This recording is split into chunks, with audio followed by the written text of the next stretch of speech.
If this is the first video you watched in the series, go check out number 1, as number 1 will get you caught up to everything. And with that out of the way, let's get the video started. What is up, guys? And today, we're adding animations to our game. Yay. Alright, so you're going to go back into the game script. We're going to save as another copy. Now we're going to call it E4, because it's episode 4. We're just going to create our animation frames. Make sure to make them both for the non-power up state and power up state.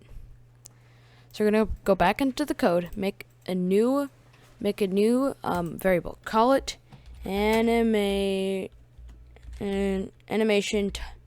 timer for the sprite only. All right. So one green flag clicked. Set animation timer to 10. Forever. Change animation timer by -1. If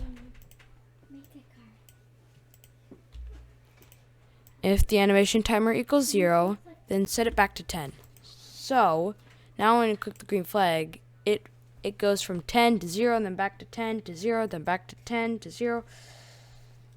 And yeah, so that's basically our walk cycle.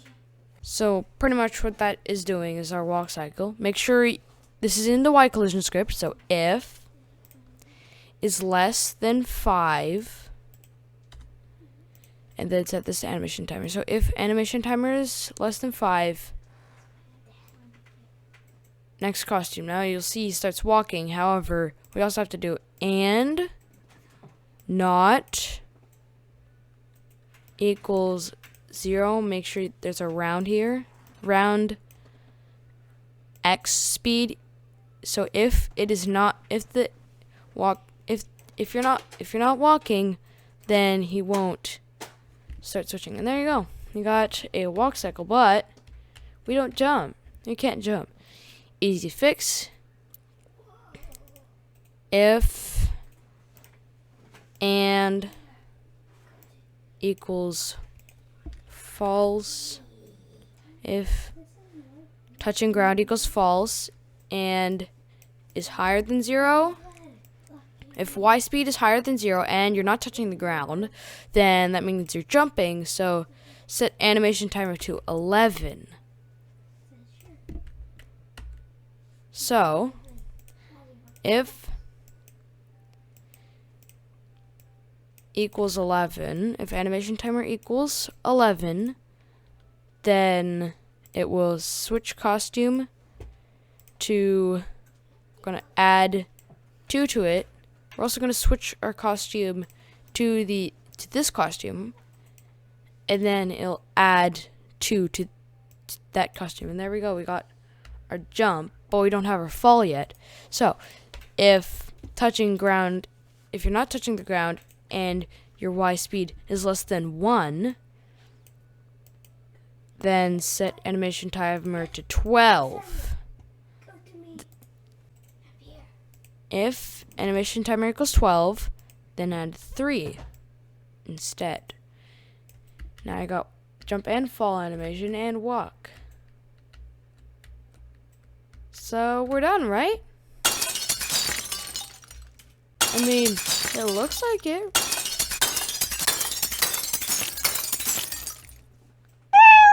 Also, the thing is if you plan on adding like multiple frames to the walk animation, then just make sure to set it to 2 instead of 1. Because if you set it, you set this to 3, to the third one in the walk cycle, the second frame in the walk cycle, then the third frame, and then do all yourself.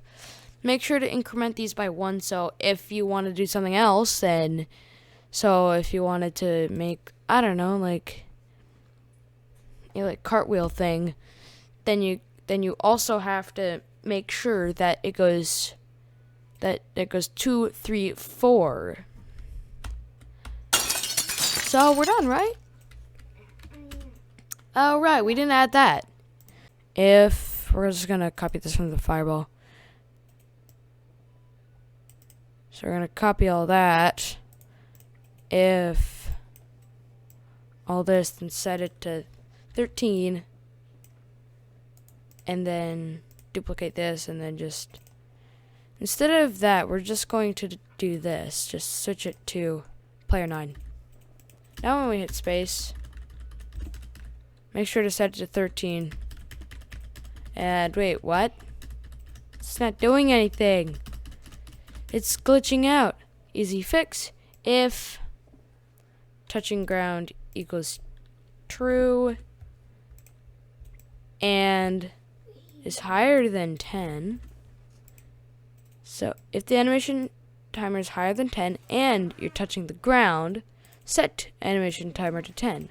There, now it doesn't bug out.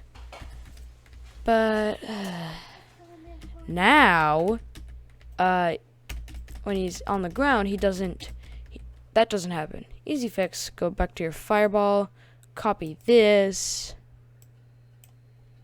We're just gonna drag a knot over all this, and not doing all this. Then it still lets you shoot the fireball.